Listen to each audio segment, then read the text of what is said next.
Respite Network and Resource Center, and thank you so much for joining this ARCH webinar today on assuring culturally relevant respite services for the Asian American and Pacific Islander aging population and their family caregivers. As usual, this webinar is being recorded for future reference. It'll be archived up on the ARCH website, and you'll receive a link to the archived webinar in the next few days. I see that we don't have as many participants as I was expecting, but I think we won't proceed with introductions anyway, since it looks like most people are listening through their computer speakers anyway. But if you do call in and you want to ask a question later or make a comment, just make sure that you identify yourself and what state you're from at that time. I do have just a few quick announcements. You may have just received something via email regarding registration for the 18th National Lifespan Respite Conference that's going to be held in Huntsville, Alabama, October 11th through 13th. We just opened registration, so feel free to come join us and sign up for the conference. We have some wonderful keynotes and plenary sessions that we're going to be announcing the details about very soon. And those of you who submitted proposals for a breakout session, we plan to notify you next week. The Lifespan Respite Learning Symposium for grantees and designated partners will be held the day before the conference on October the 11th. So if you're a grantee or a designated partner, you will receive an invitation to that learning symposium in the very near future. I know that invitation is very helpful to you in securing approval from your state agency to attend. And I am very hopeful that most of you will be able to join us for one or both of these events, especially now that the fiscal year 2017 congressional funding has been finalized.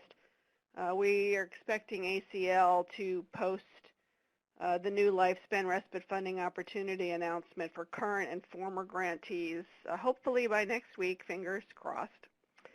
And finally, I wanted to let all of you know that the Lifespan Respite Reauthorization Bill will be introduced in both the House and Senate tomorrow. We're very excited about that. Our House champions are Representative Jim Langevin and Representative Greg Harper, and in the Senate it's being introduced by Senator Susan Collins and Senator Tammy Baldwin. So we're just really excited to have companion bills in both the House and Senate. If you haven't already, you'll receive more information about the bipartisan bill from the National Respite Coalition. And I hope to circulate a sign-on letter of state and local endorsement. So just keep your eyes peeled for that. If you're able to and you'd like to ask a question about any of those announcements, you can either unmute your phone line or type it into the chat box in the right-hand corner. Anyone have any questions about announcements? Or you can also just feel free to email me when it's convenient for you.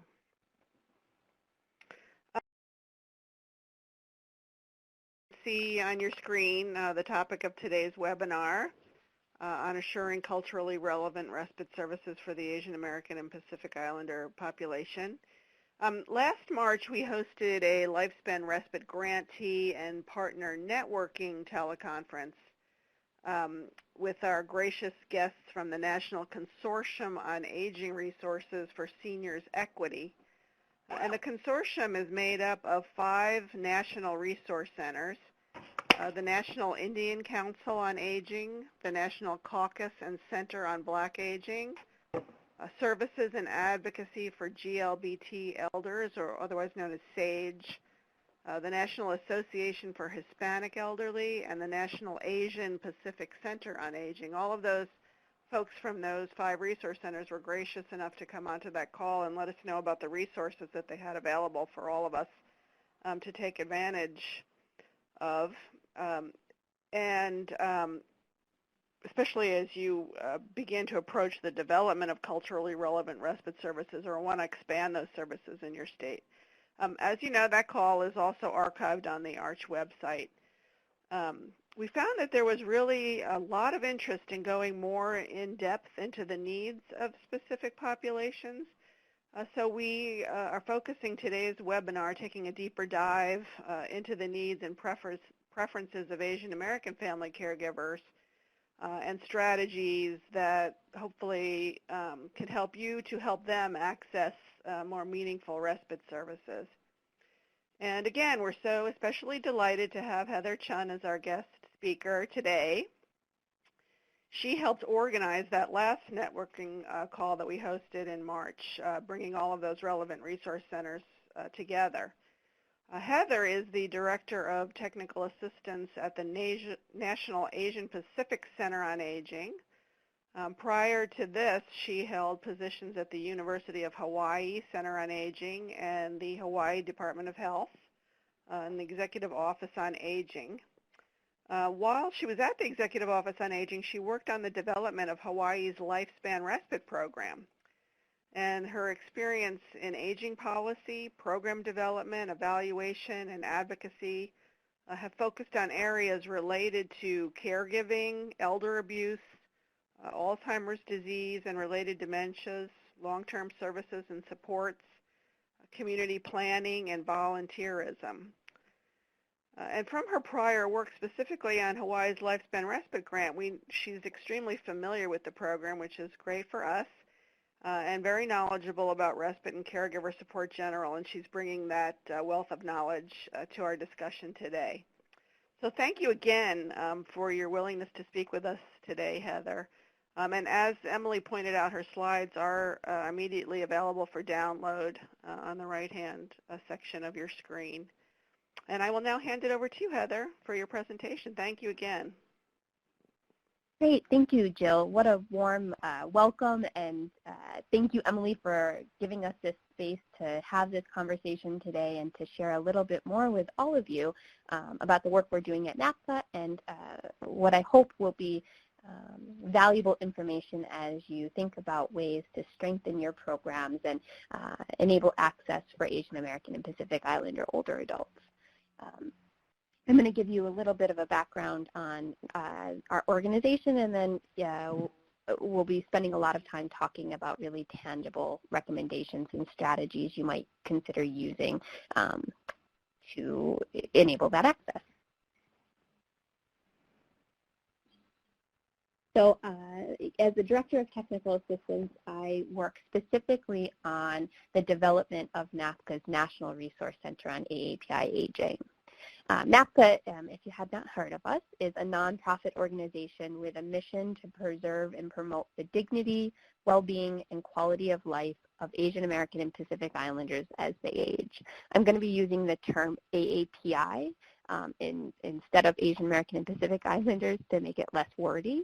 So when you hear that acronym, that's what I mean. So NAPCA wants to ensure that AAPI elders have the programs and services that they need wherever they live in the U.S. And that's why the work that I'm doing is focused on building the capacity of aging providers from across the country to provide culturally competent and linguistically appropriate long-term services and support. So the National Resource Center on AAPI Aging is the first and only technical assistance resource center with a goal of improving both access to and the quality of long-term services and support for AAPI older adults. And like I mentioned, we do this through technical assistance, training, and educational resource centers, working with aging organizations to accomplish this goal and meeting our mission.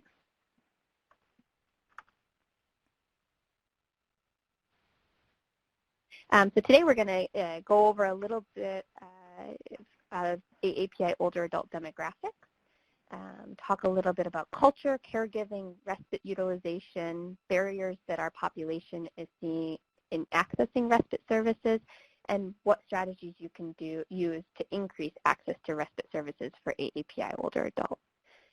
We'll leave you with some key takeaways and some next steps and resources you can access to help you with this work. Okay. So AAPIs are the fastest growing minority group in the U.S. And before we get started, I thought it would be good to throw a question out there to all of you to see what you're noticing in your communities. So I think we can do this by show of hands, or yes or no. Have you seen populations of Asian American and Pacific Islander older adults increase in your community? It'd be great to get a feel for what you guys are seeing in your respective communities. So I'm seeing right now about half of you, oh, even more than that, a lot of you are seeing an increase in your populations.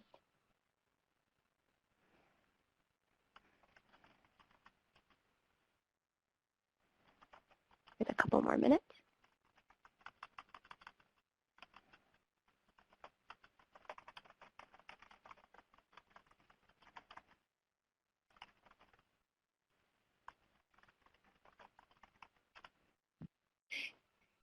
Great. So I think, well, actually, it looks like more than half of you are not seeing an increase in your populations, but about a third of you are.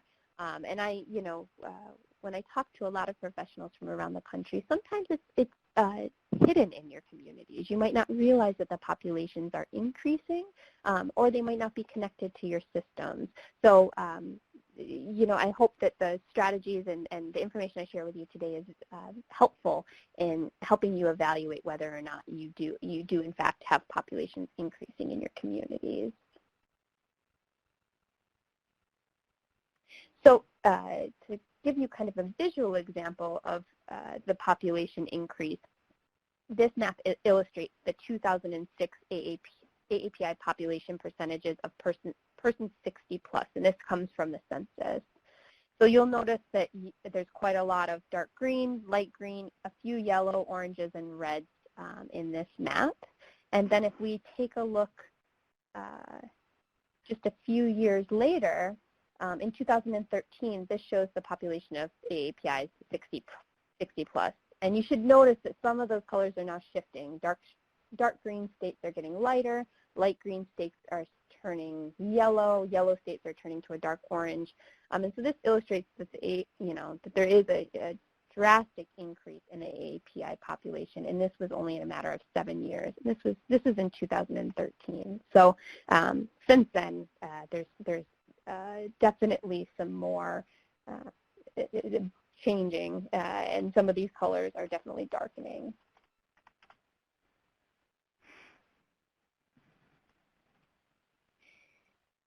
So, looking at it by states, the chart on the left shows the top 11 states with the highest number of AAPI older adults. On the right, you'll see states that saw the greatest number, or the greatest percent increases in their AAPI older adult populations between those years of 2006 and 2013. Now, these increases are due to immigration in the preceding decades and the aging of that population cohort in general. And, when I looked at this information, when I was analyzing this data a few months ago, I was interested because, some of the top states with the biggest percentage increases aren't areas where I would traditionally think about large populations of Asian Americans or immigrant populations. And so, the areas where we are seeing Asian Americans immigrate to are changing as well. It's, I live in Honolulu, Hawaii, as Jill mentioned, and the majority of our population is Asian American and Pacific Islander, and we're hearing from colleagues around the country that places in the Midwest, their populations are rapidly increasing. And so, you might not notice today a huge increase in Asian American and Pacific Islander populations, but I would assume that over the next few years, these populations, you'll start noticing more of them within your community. So between 2010 and 2030, the AAPI older adult population is projected to increase by 145%.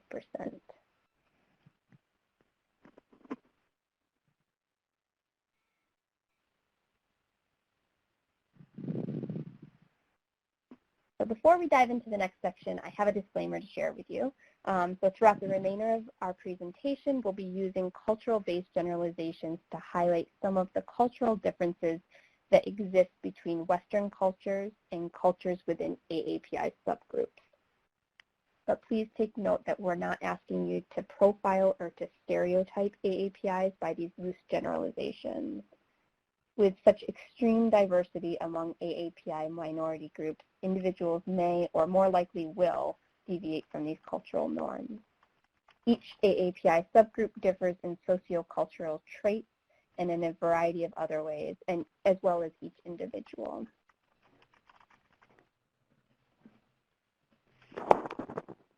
So AAPIs are the most diverse of any minority group, and they consist of over 30 countries with a multitude of ethnicities and speak over 100 different languages.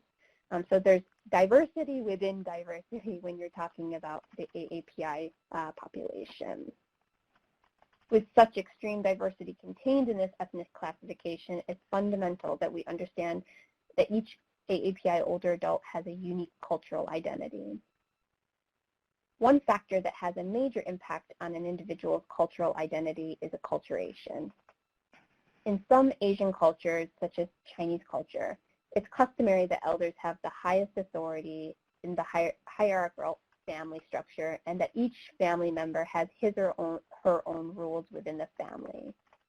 However, having immigrated to and lived in the U.S., elders may have lost their authority position because their adult children, who are often their caregivers, have accultured and acquired language proficiency and better knowledge about the healthcare systems in the U.S. At the same time, in some Asian cultures, it is not uncommon that the adult children, especially the oldest male child, in a lot of situations, makes decisions on their aging parents' behalf, and their parents would not express their own opinions. These cultural nuances, which will differ definitely by families and by individuals, are really important when you understand when you're engaging AAPIs in systems of respite care.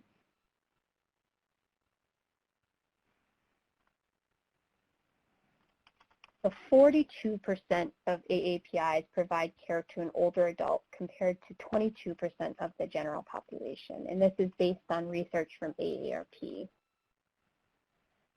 For many AAPI communities, the entire family is involved, with each person serving a very specific role in caregiving. Immigrant families tend to be smaller and have a less extensive support network of relatives compared to families who have been in the U.S. for multiple generations. As AAPI families grow in the U.S., acculturation has a huge impact on the family dynamic. This might be something that you guys have heard before, but the pillar of many AAPI family structures is the Confucian virtue of filial piety. And understanding this cultural tradition is fundamental to working with AAPI families. So filial piety is a value that's based on strict principles of hierarchy, obligation, and obedience, with the responsibility to respect and care for one's parents and elder family members on the basis of individual moral conduct and social harmony. For all that parents have given to their children, there's an eternal obligation to reciprocate that care. So thus, caregiving is inherently part of many and most AAPI cultures.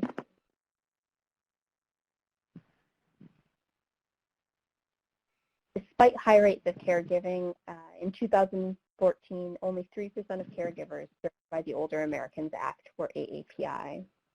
And especially as you guys work on Lifespan Respite and you interact with other LTSS systems in your communities, important to think about that statistic and understanding that there's a high rate of caregiving in AAPI populations. We'll talk a little bit more about how you can effectively target your outreach to this population later in the presentation. So admittedly, there's very little data on respite utilization among AAPIs, especially data that's disaggregated by subpopulation. I spent a lot of time in preparation for today's conversation looking at utilization data, and very little exists. However, one study of Taiwanese caregivers that I did find found that for many Taiwanese caregivers, they had never heard of respite. 65% of the caregivers had not heard of respite. Only 11% had used respite services, and more than 60% reported that they would never use respite services. 39% of these caregivers, however, were willing to use respite care. But there are several barriers we know exist for many AAPIs who are willing to use these services. The most profound barrier that the AAPI population faces is limited English proficiency. And LEP is defined as individuals who do not speak English as their primary language and who have a limited ability to read, write, speak, or understand English. And these folks are considered LEP. It's also defined as a person's self-assessed ability to speak English less than very well. In 2010, only 15% of AAPI older adults spoke English at home. More than 2 out of every 3 Chinese, Korean, Vietnamese, Laotian, Hmong, Fijian, Marshallese, Nepalese, Taiwanese, Bangladeshi, and Burmese older adults are LEP.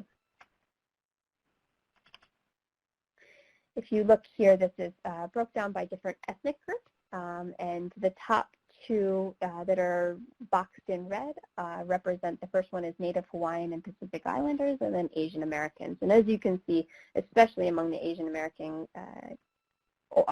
groups, there's a high rate of LEP, almost 60%.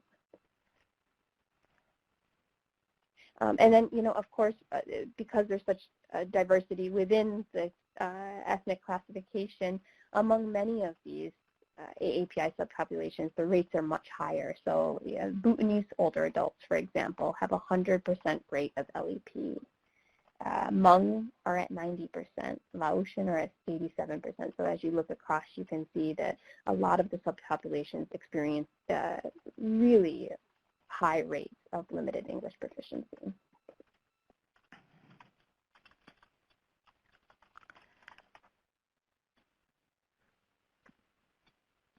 Okay, so another polling question. Do Asian American and Pacific Islander families have access to in-language respite in your community?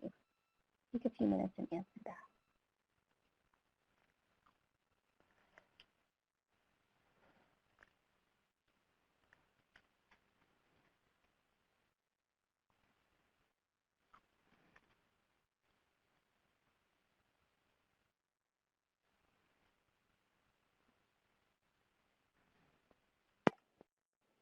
Wonderful.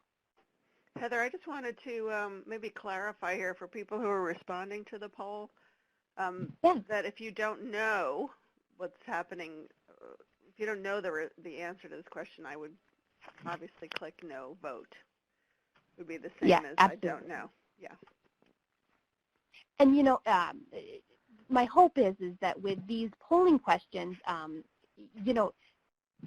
you're identifying it, but at the same time, these will all lead to strategies at the end of the presentation. And, I'm very open to working with different programs and communities to help you maybe find those programs that you might not know exist, but that may, in fact, actually be there. So I'm hoping that you'll find these helpful as well. And so it looks like, about 36% of you said, yes, you do have community or programs in your community that enable language access to respite, which is wonderful. And a little over 63% of you said no or you don't know. Hopefully we can help answer some of the questions around how you might actually find those programs and give you some resources on how you might be able to do that.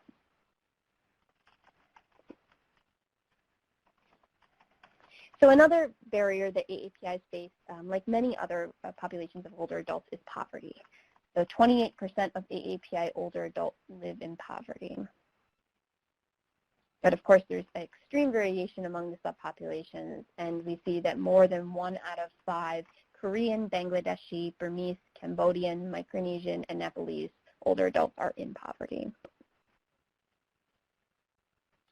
Another huge barrier that AAPI older adults, and in particular Asian American older adults, face is immigration status. And although this is not recognized as a vulnerability factor for Title III services of the Older Americans Act, it's a significant barrier that our population is facing. 80% of AAPI elders are immigrants.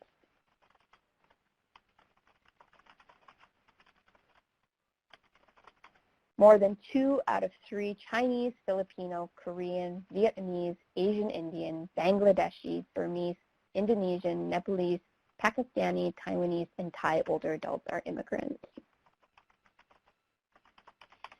And other barriers exist for AAPI older adults as well. Cultural beliefs may influence help-seeking behavior. For example, many AAPI cultures are very family-oriented, as we were talking about before. And in an effort to not bring shame to the family, it's expected that individuals will not share family issues with outsiders. And this, by doing this, it demonstrates strength to tolerate crisis and not to show strong emotion, which are highly valued in many AAPI cultures. There might be historical or immigration trauma, which may have caused a fear of the government or being untrustworthy of the government. And there may also be just a lack of accessible and available in-language information and resources.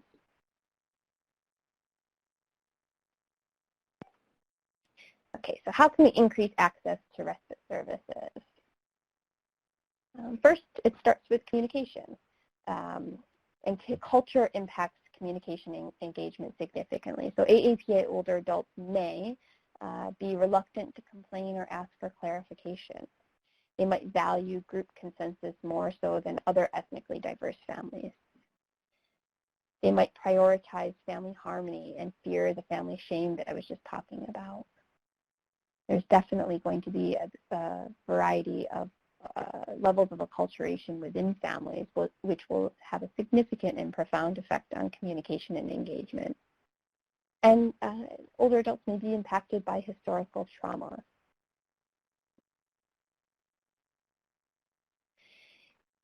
So to build trust for successful engagement, sorry, I accidentally muted you guys. So it's important to build trust for successful engagement. You can do this by prioritizing culture, respecting the unique culture of the older adult that you're talking with is extremely important. There's also a need to be aware of such traditional family-centered decision-making orders in respect of each family member's roles. So one strategy would be for providers to ask each family member within the family his or own filial caregiving beliefs and assess their needs and any differences. A family-centered approach, such as not considering caregivers and care recipients separately but as a family unit, is essential for Asian families, as reflected in their cultural beliefs of interdependence and conformity and familialism. Building rapport and developing a personal, individualized relationship with elders is of high importance because the elders' acceptance of professionals can facilitate the use of their help, which may eventually help alleviate the caregiver's stress and burden as well. It's also really important to build a relationship. For many AAPI subpopulations, the relationship aspect comes first. That's how an older adult will gain trust with a professional. And finally, establishing the professional's role, authority, authenticity, and intentions. So for example, you might go into an older adult's home and share with them a little bit about what your mission or your organization's mission is. Share what your role is within the organization and why you are, how you feel connected to driving the mission of the organization through your role.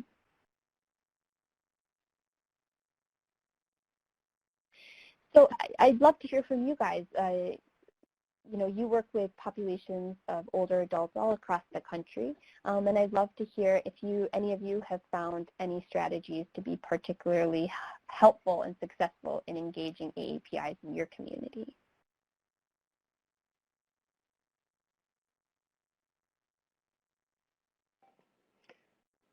Heather, this is Jill. While we're waiting for folks to type in some responses, we did have one comment that I thought was very interesting from Arthur Blackburn, and he said their program would be more accessible if there were persons willing to become home care providers. So I'm assuming that means some families might prefer to have in-home respite, might be more culturally acceptable than an out-of-home program? Interesting. You know, I think that your assumption is probably correct, Jill.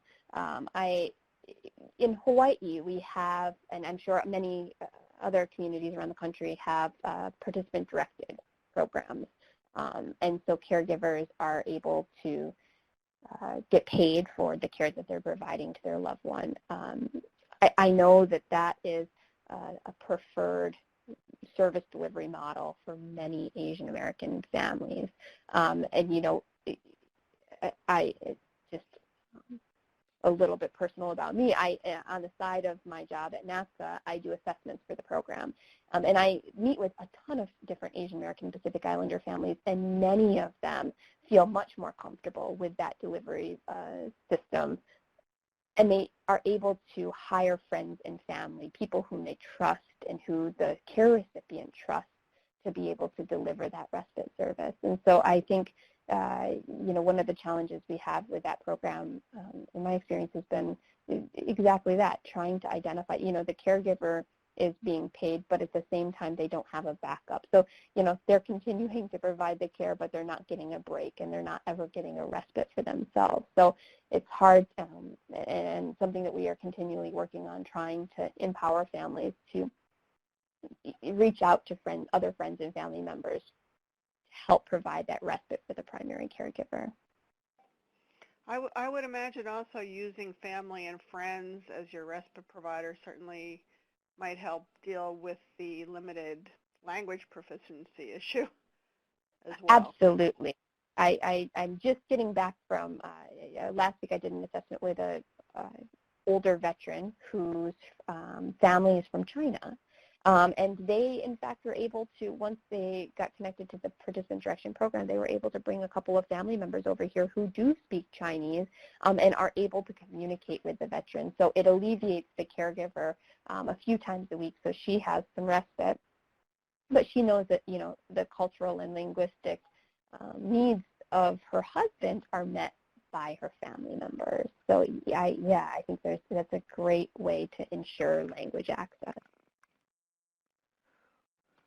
So I see another one in the box that says, understanding the role of extended family is perhaps critical. For example, who is the caregiver? And you know, that's a really great point.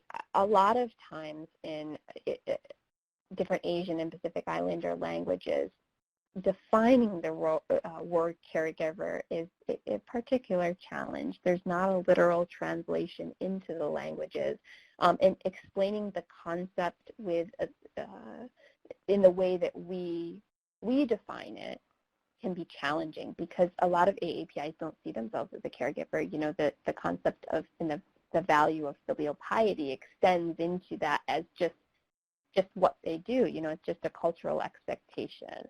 And so, I think understanding the particular subpopulation that you're working with, and, you know, is important. And then taking that a step further and asking what culture means to the person that you're engaging is really important, because you might have somebody, you know, a Chinese older adult who has a cultured and lived in the U.S. for many years and feels differently about caregiving than somebody who immigrated to the U.S. a couple of years ago. So you're going to, all of those different cultural factors are going to play into successful engagement with that person and defining the word caregiver and, you know, understanding the role of family in that.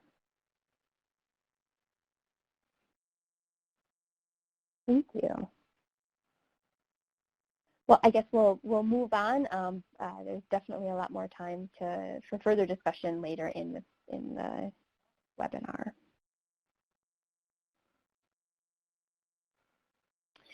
So, you know, not to inundate you guys with too many recommendations, I tried to summarize everything into 5 best practices for inclusion in your Lifespan Respite program. So the first best practice, like we were just talking about, is developing language access to respite programs. And as an example, I went through each of these best practices in preparation for our talk today, and tried to look at what you guys are already doing, and then examples in the community that you could look at to help strengthen your programs. And so when I was looking at language access, I think a few of these folks are actually on the call today, I looked at the one program in particular in Washington. The Washington Lifespan Respite Voucher System offers their application in languages that represent those older adults and those languages that are spoken across Washington state, which was really exciting to see. So languages include many AAPIs such as Cambodian, Chinese, Korean, Tagalog, and Vietnamese. And in addition to this, through the use of a language line, the program is also able to offer interpreters, and their website is available in a vast number of AAPI languages. So this was really exciting to see.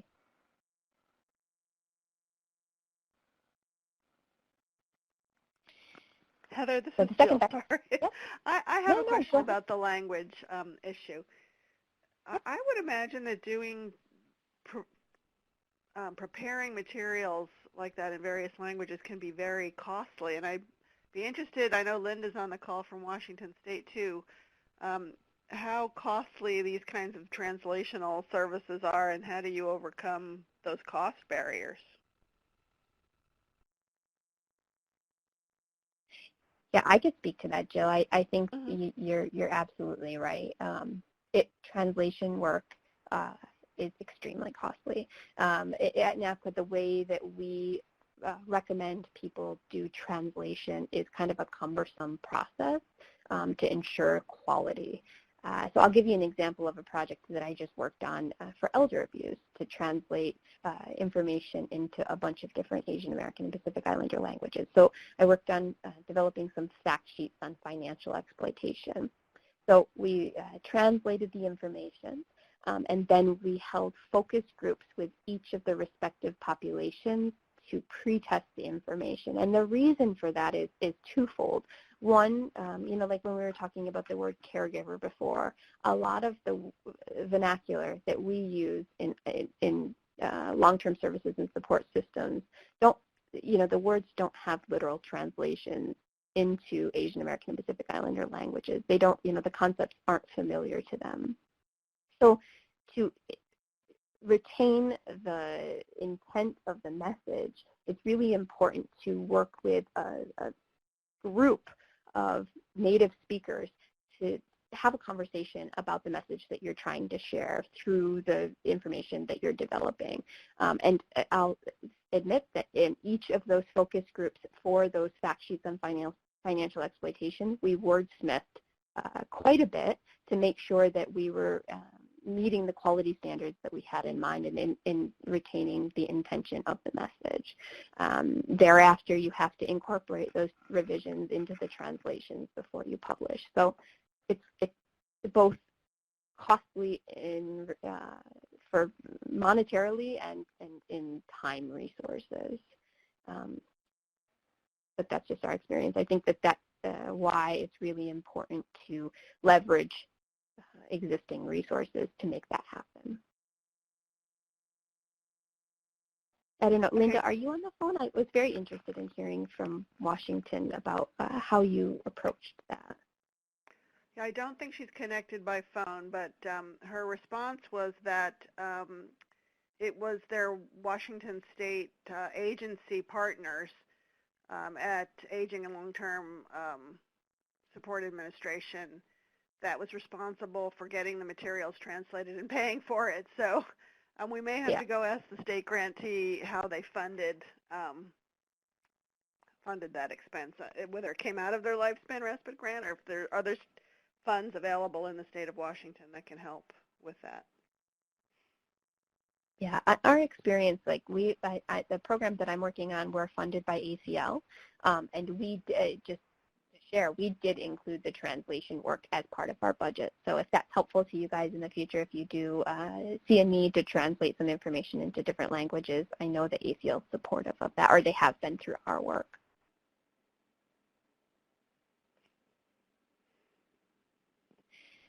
Great. So the next best practice would be to provide respite services through professionals that represent the AAPI communities you're serving. And so we talked about a couple of those examples, such as participant direction programs where you can hire family members to provide respite to the caregiver. But there are a couple of other programs that I thought I'd highlight to share different models. So AACC Senior Services is based in California. And they have an in-home respite service program that's really innovative. I'm drawn to volunteer models. That's when I was working on Lifespan Respite, I was very focused on volunteerism as a resource to help deliver in-home respite. So they, through an AmeriCorps Legacy Corps grant, they provide this program through the use of their AmeriCorps volunteers. They've had a lot of success, and those volunteers speak a variety of different languages, so they're actually able to offer the in-home respite care in the preferred language of the AAPI older adult, which is wonderful. And they're the only, in connecting with them a little bit about their program, I learned that they're the only Legacy Corps program that has a focus on Asian American and Pacific Islanders. So it's a pretty cool, innovative program. And kind of a different model, there's an organization in Pennsylvania called the Penn Asian Senior Services, and they deliver respite care through their home health care services program, and they deliver these services in 13 different languages, which is wonderful. It's Cantonese, Khmer, English, Korean, Mandarin, Vietnamese, Indonesian, Tagalog, Hindi. I hear about PASI often, and the work that they're doing beyond just respite is pretty wonderful when it comes to providing language access and having the professionals that deliver the in-home services be representative of the communities that they're serving.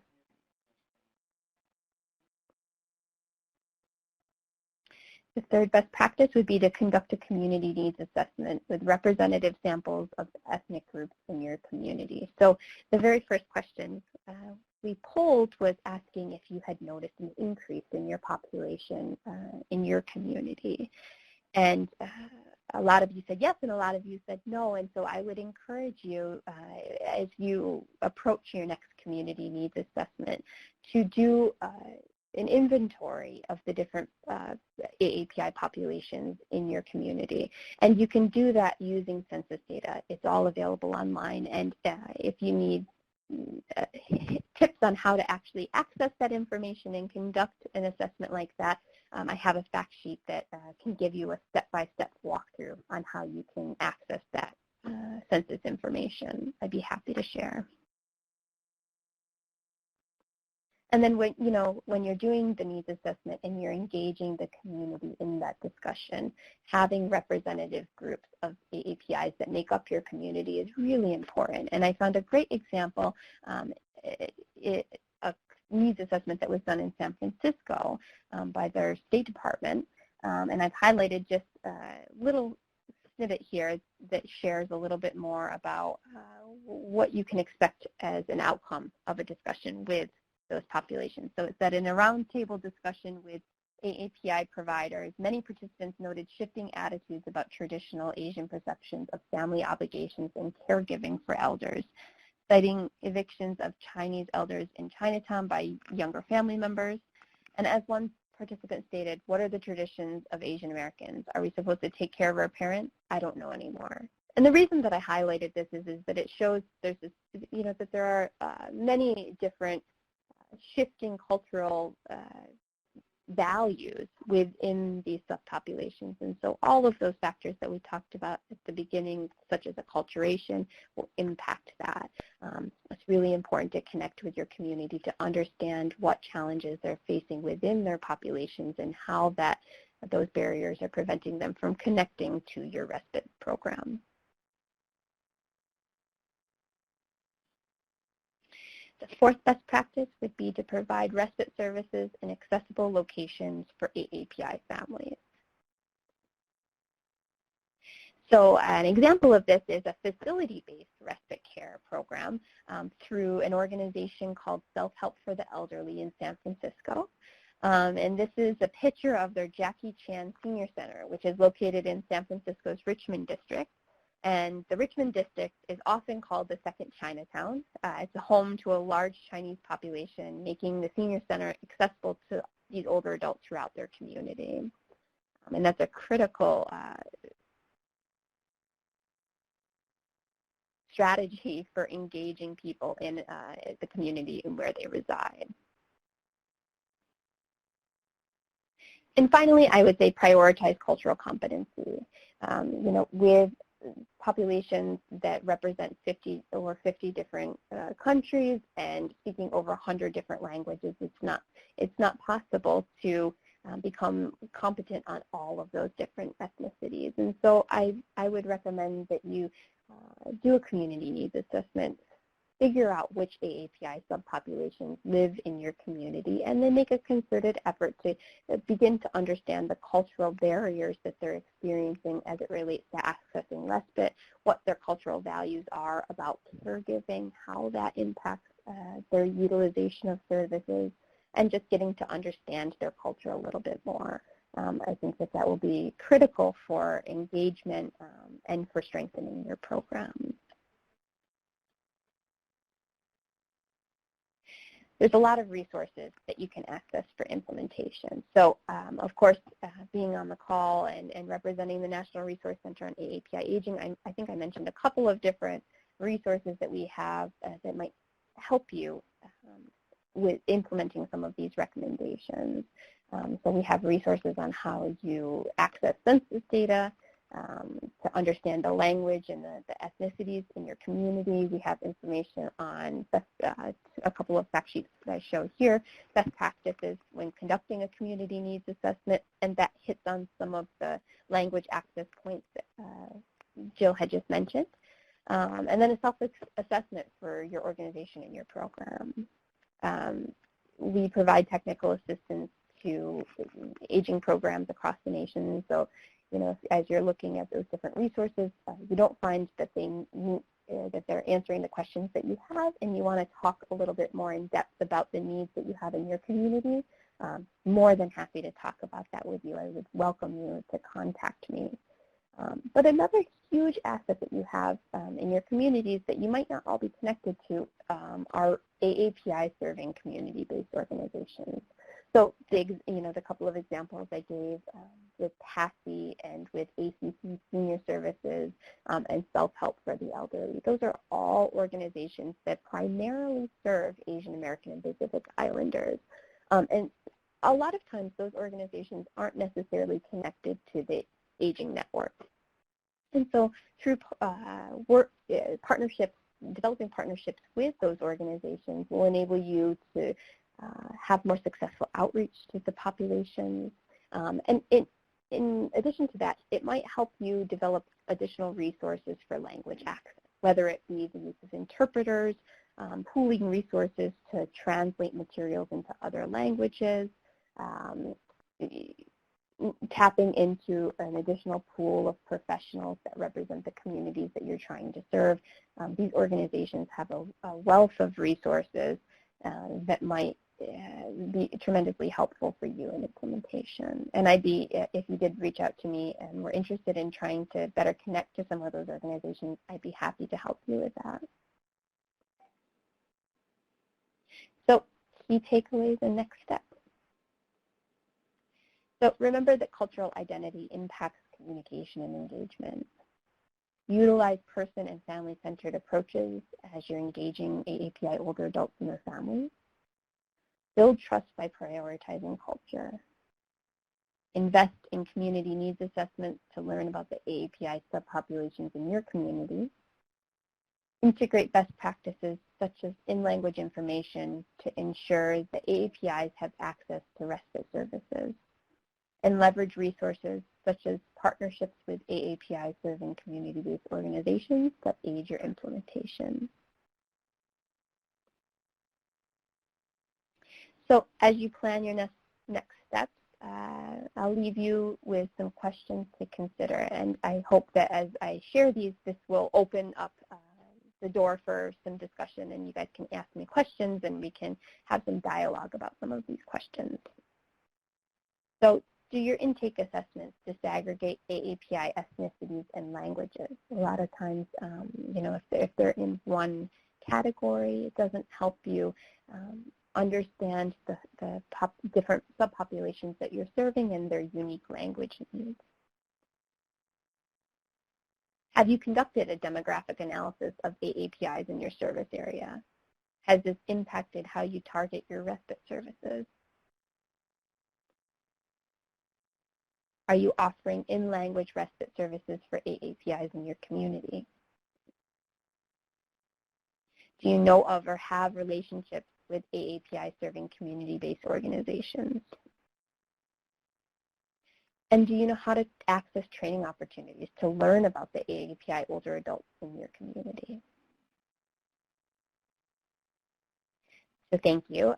Before I click over to my final slides, I think it's a good place to stop and open it up for discussion and questions. Heather, we did have a comment again from Linda Porter when you were talking about using community-based organizations. She also wanted to suggest that using faith-based organizations might be a viable option for serving Asian Pacific Islander families. Have you experienced that at all? Yes, absolutely. Linda, thank you for that. I think sometimes I say CBOs, and inclusive within that, I mean faith-based. A lot of times they're faith-based organizations. I think that's a tremendous resource for engaging different AAPI populations. Absolutely. Is it difficult for some of our folks who are not from the population group to be able to access faith-based organizations easily? In my experience, no. In full disclosure, although my name is Heather Chun, I'm blonde hair and blue-eyed. I do not look the part at all, and so I can speak from personal experience that I have myself reached out to a lot of faith-based organizations that serve AAPIs, a lot of community-based organizations, and just by myself. And I've only found folks that are very receptive on the other end. In fact, I think that in some ways it's really well received because you're showing that you do prioritize culture. And so I think that in my experience, I found that people take a little extra time to make sure that they're helping you get connected, because ultimately what you're trying to do is help their population. Right. Linda also mentioned that they do have a wonderful respite agency, the Korean Women's Association in Washington State. Wonderful. So they've been able to utilize them. But she also made a comment. She said, in addition, one of the client support supervisors speaks Tagalog and was able to speak to the caregiver in her language of origin. In addition, in the caregiver's family, the caregiver was closely aligned with her sister-in-law, so it became important to have consent forms signed to include her in discussions. I guess that's another issue. A lot of times AAPI older adults it's important that you include their family. They won't have discussions with you without family because family consensus is so highly valued. So I'm not shocked to hear that, and I think it's a good point to raise, to think and be cognizant of consent forms that might need to be signed, because you're definitely going to have to pull in other family members into those discussions. Right. And then getting back to the question I asked earlier about the cost of doing translation services, Megan from Colorado shared that they do a lot of their translation needs are in Spanish, of course, given their demographics. And they don't have a lot of trouble paying for Spanish translations where they live, and they do use their Lifespan Respite grant money for that, so that's good to know. But what they still have barriers with is actually having someone on staff who can actually speak with families when they call. That's a little bit harder than doing the written translation. Yep. Absolutely. I think that's another way that you can tap into organizations, through I'm thinking about budget for a lifespan respite program or any program that provides some sort of long-term service and support. And, I think it's a great, it's my opinion that it's a great use of money to partner with other organizations to leverage the language capacity of their staff. If you can work with an organization, I think about the organization, I think Linda said the Korean Women's Association in Washington.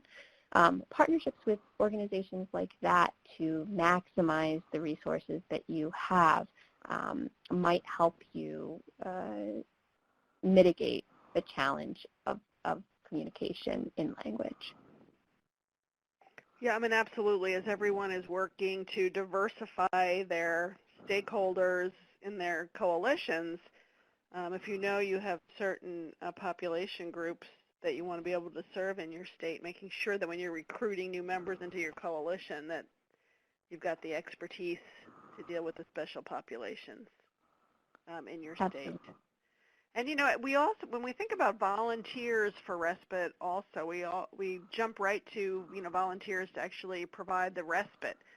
But it's also good to think about recruiting volunteers who can help with other aspects of the program, and something like doing translation or caregiver coaching with different populations might be another way to recruit and utilize volunteers in your program.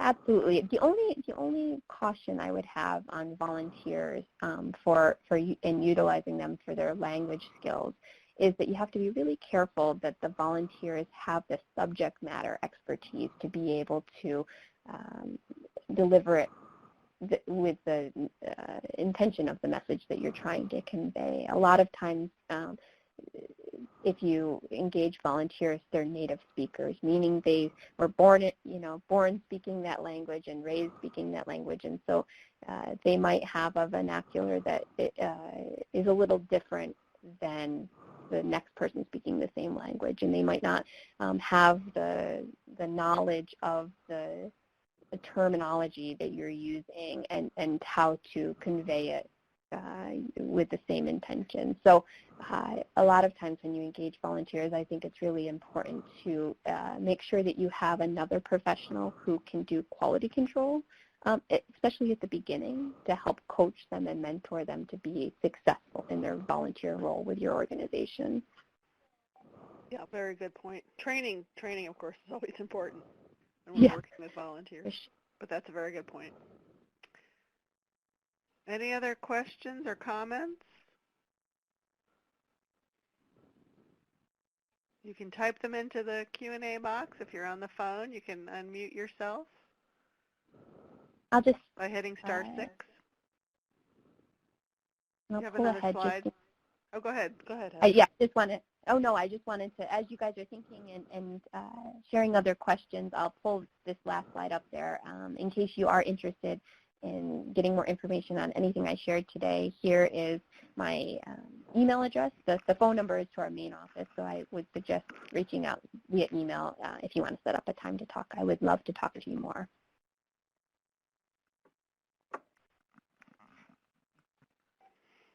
Well, I would definitely encourage all of you to take advantage of Heather's wonderful expertise as you're thinking about your respite service delivery. If you wanted to talk to her offline, as she said, she'd be more than willing to do that, so we really appreciate that offer of assistance. And if you all have ideas, too, for maybe some fact sheets, or we talked last time on the call about maybe a quick checklist of things that would be valuable. Heather's also offered to work with Arch on maybe developing some materials that would be particularly specifically useful for you in your respite program delivery. If you've got ideas about what would be most helpful, just let one of us know. Yeah, thank you, Jill. There's a lot of information and recommendations and strategies that I can share with you, but I want to make sure that this is useful to you. So if there are certain topics we can dive deeper into that would be helpful to the work that you're doing in your community, I'd be happy to explore that with you and with ARCH.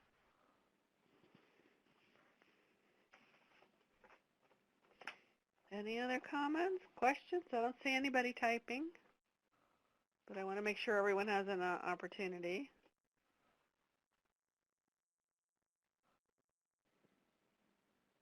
To speak if you'd like to. Well, seeing and hearing none, I guess we will conclude the call. I would like to remind all of you, I'm going to send you, those of you who are participating, an email right after the call asking for your feedback about the call, and I'll also give you a chance to offer suggestions for future topics or share anything that you would like.